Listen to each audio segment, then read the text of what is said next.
రోజురోజుకి పెరుగుతున్న ఎండలను దృష్టిలో పెట్టుకొని ప్రతి ఆదివారం మజ్జిగ పంపిణీ నిర్వహిస్తున్నామని వైఎస్ఆర్ కాంగ్రెస్ పార్టీ 57వ డివిజన్ అధ్యక్షుడు పైడిపాటి మురళి తెలిపారు. ఆదివారం కోమలవలాల్ సెంటర్ వద్ద సుమారు 2000 మందికి మజ్జిగ పంపిణీ కార్యక్రమాన్ని నిర్వహించారు. ఈ సందర్భంగా ఆయన మాట్లాడుతూ గత 15 ఏళ్లుగా ఎండాకాలంలో మజ్జిగ పంపిణీ కార్యక్రమం నిర్వహిస్తూ ఉంటున్నామని అన్నారు.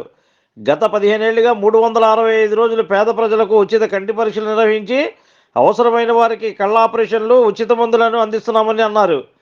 ఇదే విధంగా స్వచ్ఛంద సంస్థలు ముందుకు వచ్చి మంచినీటి చలివేంద్రాలను ఏర్పాటు చేస్తే బాటసారులకు దాహతిని తీర్చిన వాళ్ళం అవుతామని ఈ సందర్భంగా ఆయన తెలిపారు. ఈ కార్యక్రమంలో పైడిపాటి రమేష్, కొరగంచి భాను, శంకర్ నాయుడు, కన్నారావు, వాసు, పి మోహన్ రావు, మాటేటి ఆదినారాయణ, ఈది అజయ్ తదితరులు ఈ మజ్జిగ పంపిణీ చేసిన వారిలో ఉన్నారు. అండి, నా పేరు పైడిపాటి మురళి, 51వ డివిజన్ వైఎస్ఆర్సీపీ అధ్యక్షుడిని.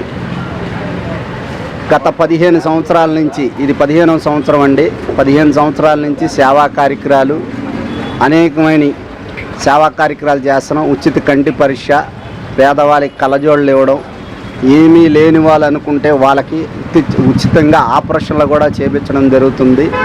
అలాగే మజ్జిగ పంపిణీ ప్రతి సంవత్సరం, సలివేంద్రాలు, సేవా కార్యక్రమాలు అనేకమైన మేము చేసుకుంటూ వస్తున్నాం. మా బ్రదర్ పైడిపాటి రమేష్ గారు, మేము, మా కుటుంబీకులందరం కలిసి సేవా కార్యక్రమం, మా స్నేహితులు, మా ఫ్రెండ్ సర్కిల్, మా కార్యకర్తలు అందరం కలిసి సేవా కార్యక్రమం చేయడం జరుగుతున్నది ప్రతి సంవత్సరం కూడా. ఈ సందర్భంగా అనేక మందికి దాహం తీరాలి ఎండాకాలంలో అని చెప్పి వారం వారం కూడా మజ్జిగ ప్రతి వారం పంపిణీ జరుగుతుంది.